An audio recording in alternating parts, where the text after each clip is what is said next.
अंतर्मनाचा वेध घेणारे news channel star city one. राज्यातील आणि देशातील राजकीय घडामोडी पाहण्यासाठी आणि इतरही बातम्या पाहण्यासाठी सबस्क्राइब करा स्टार सिटी वन।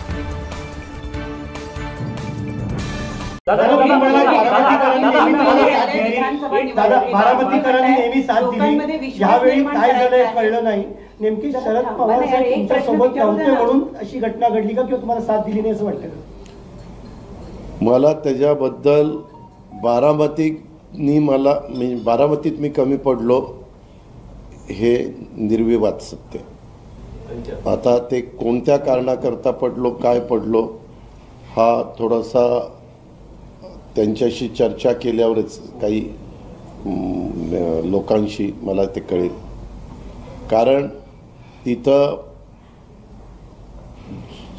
जे म्हणजे सुप्रिया निवडून आली तरी ज्या पद्धतीनं सगळ्या तालुक्यात ग्रामीण भागात उत्साह अगदी बघायला मिळाला पाहिजे होता तसा काही बघायला मिळाला नाही।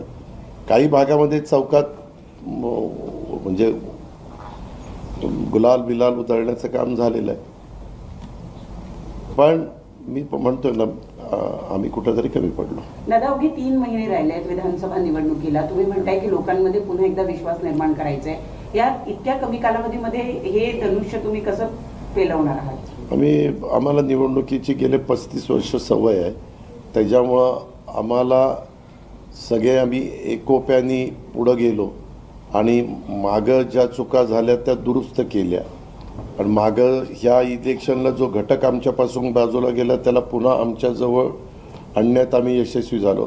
का संविधानाचा मुद्दा हा केंद्राशी संबंधित होता, तो राज्याशी संबंधित नाही। त्याच्यामध्ये मी त्यांना सांगत होतो, अरे हे संविधान कोणी बदलू शकत नाही।